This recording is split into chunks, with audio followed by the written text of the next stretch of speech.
ॐ नीलाम्बुजश्यामलकोमलाङ्गं सीतासमारोपितवामभागं पाणौ महासायकचारुचापं नमामि रामरघुवंशनाथं।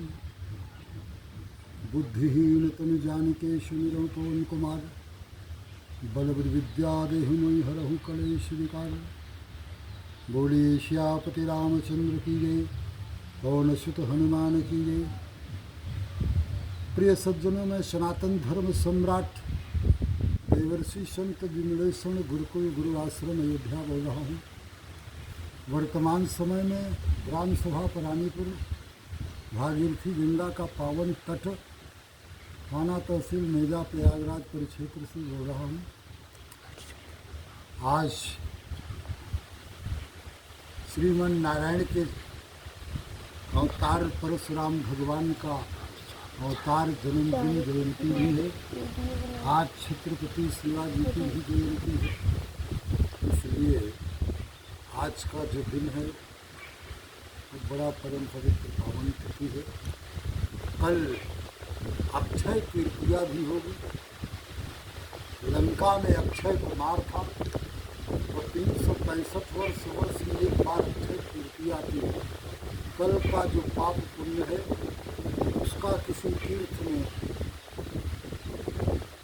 कहीं भी उसका समाधान नहीं है। चाहे आप पाप करें या पुण्य, सबका फल अक्षय रहेगा, उसको भोगना। इस भारत भूमि 3 लोक 14 भुवन में हम लोग कहाँ बैठे हैं? पृथ्वी भुवन।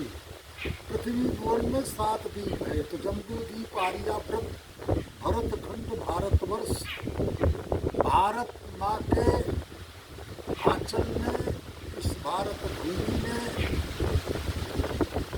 भगवान के लिए 24 बार प्रार्थना किया तो भगवान विष्णु का 24 बार अवतार किया।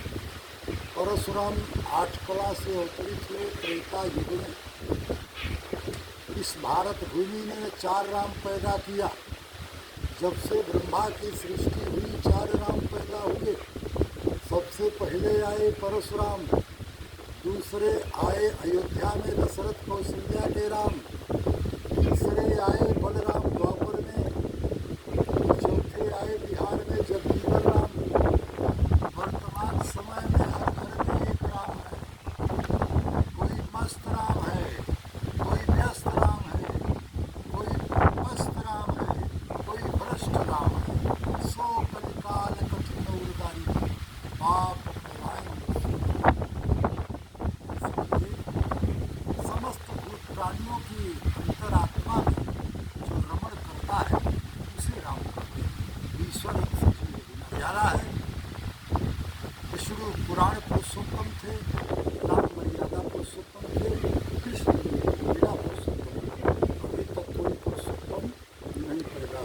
तो परशुराम के बाबा ग्रैंडफादर पूर्वज थे जमदग्नि अंतर जगत में समाधि लगाते थे। बाबा रामदेव जैसे, राम भद्राचार्य जैसे, बागेश्वर जैसे वो जो है दम्भी और अपने योग्यता का प्रदर्शन नहीं करते थे। और श्रृंगी ऋषि भी समाधि में लीन थे। भगवान शंकर समाधि में जो अंतर जगत में प्राणायाम चढ़ा के परमात्मा के चरणारविंद का आनंद, ब्रह्मानंद का रसपान करता है, उसे भौतिक जगत का कुछ भी भान अनुभूति नहीं रह जाती है। पर अब तो सब सच कहना ही बेकार है। तो जितने ब्राह्मण हैं, तुम जो है परशुराम बन सकते हो, है किसी में दम, क्योंकि तुम ब्राह्मण की वृत्ति नहीं जानते, ब्राह्मण नीति नहीं जानते, ब्राह्मण की दिनचर्या का आदर नहीं करते, ब्राह्मण की संस्कृति का, ब्राह्मण के संस्कार का न पालन करते हो, न आदर करते हो। कल अक्षय तृतीया पर बहुत लगन है, लेकिन अक्षय तृतीया पर जब लगन शादी विवाह के लिए दूल्हा को सूर्यास्त के समय विवाह मंडप में बैठना चाहिए। एक लड़की का पहले विवाह चंद्रमा से होता है, दूसरे गंधर्व से होता है, तीसरे अग्नि से विवाह होता है, चौथे नंबर पे यादव पटेल पंडित आदि भौतिक दूल्हापति होता है। लेकिन जब विवाह का मुहूर्त रहता है तब 7 बजे 8 बजे रात में दूल्हा घर से निकलता है और डीजे ऑर्केस्ट्रा बजता है, मृदंग, शहनाई, घंटनाद, घड़ियालनाद, शंखनाद नहीं होता है।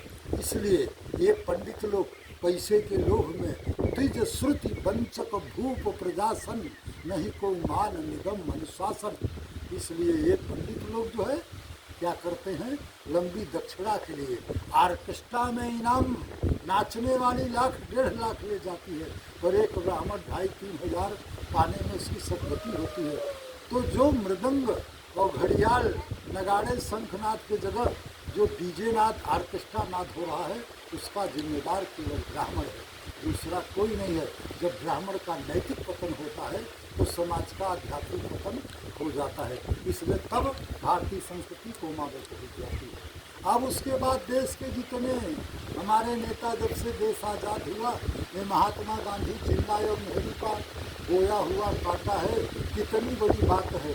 लेकिन अखिलेश को बड़ी खुशी है कि भले हिंदू पूछ करके, वो जाति नहीं पूछा, केवल धर्म पूछा, जो हिंदू था उसको मारा। और अखिलेश का सगा बहनोई भी अगर होता तो कहता मैं हिंदू हूँ, अखिलेश का सगा बहनोई हूँ, तो भी वो नहीं छोड़ते, उसको भी गोली से मार देते। पर नेता और तवायफ और मीडिया ये किसी के नहीं होते, ये बहुत भ्रष्ट स्वार्थ में अंधे होते हैं। वर्तमान में जो देश के प्रधानमंत्री हैं, कुछ मीडिया और जो यूट्यूब फेसबुक पर गंदी सीन बढ़ाया जा रहा है, इनको कंट्रोल करिए। ये मीडिया पर जो हिंदू डायलॉग भाषण रेल रहे हैं, इनको चुन चुन के बहुत पहले नरसंहार हुआ मुगल शासकों अंग्रेजों से, और फिर आगे इनको काटेंगे। और काटना इनके लिए जरूरी है, क्योंकि मुसलमान बेरहम है, वो पहले कटार चलाता है, कत्लेआम करता है, बलात्कार करता है। इस्लाम की खूबी भाईचारा है। कौन कहता है रब के, कौन कहता है रब के नबी हैं, वो तो प्यारे सबके नबी हैं। इस्लाम का सबसे बड़ा दुश्मन दुनिया का मुसलमान है, और सनातन धर्म भारतीय संस्कृति का, प्रकृति का सबसे बड़ा दुश्मन हिंदू है। हिंदू की औरतें हाफ पहन कर, हिंदू की बेटियां हाफ पैंट पहन कर चलती है, मुँह बांध कर चलती है, जीन्स पैंट पहन कर चलती है। और हिंदू जो है जीन्स पैंट पहनता है, न तिलक लगाता है, न कुछ करता है। तुमको हिंदू राष्ट्र चाहिए, लानत है तुमको, धिक्कार है। किसी की आवाज़ नहीं निकली। इसलिए मोदी जी, तुम तो हो सूरवीर, लेकिन रणनीति, युद्ध नीति की परंपरा नहीं जानते। जो आतंकवादी तुम्हारे यहाँ केवल हिंदुओं को गोली मारे, वही आतंकवादी पाकिस्तान में एक बार सैनिक स्कूल में गए, छोटे छोटे अबोध बच्चों को 80, 90, 100 लड़कों को गोली मार दिए थे।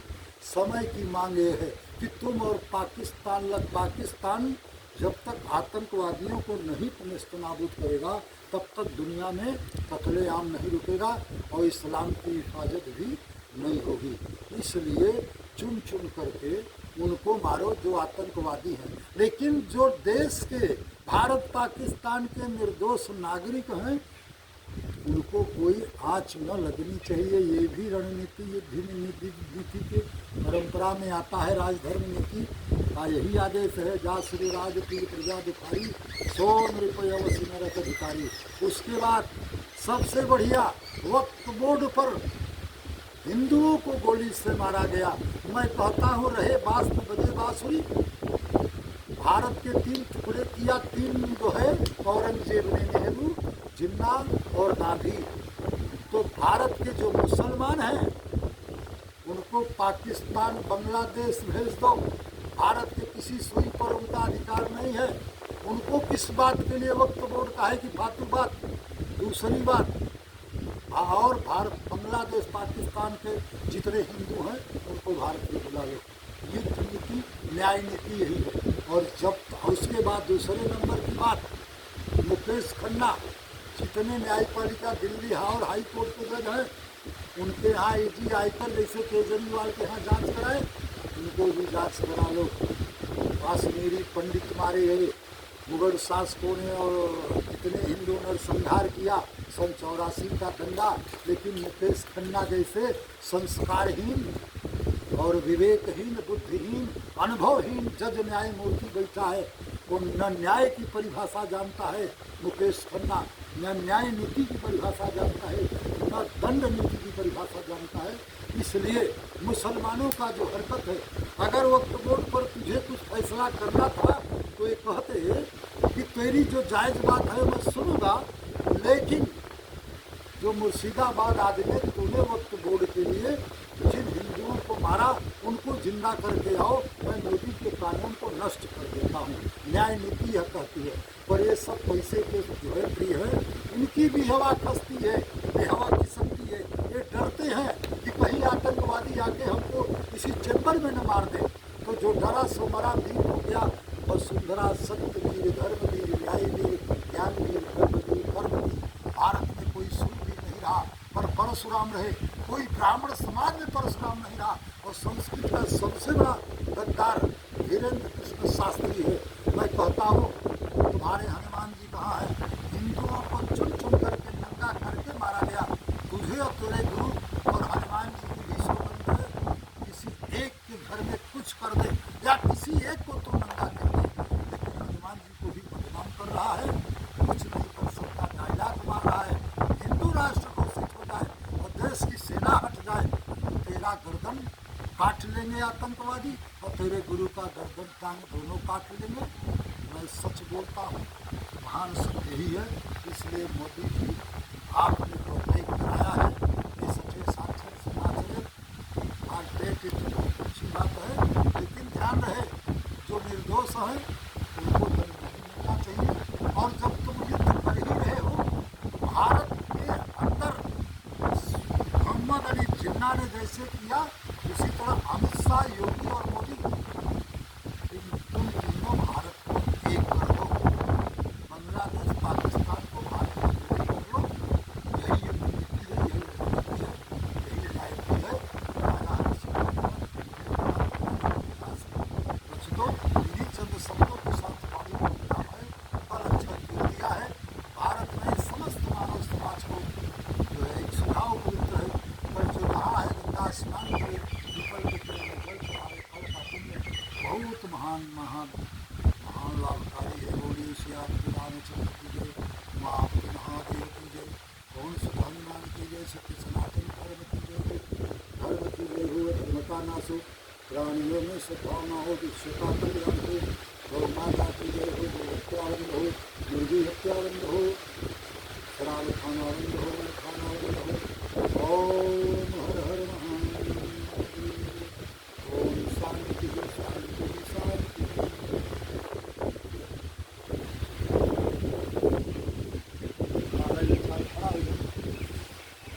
खड़ा हो चंद्रा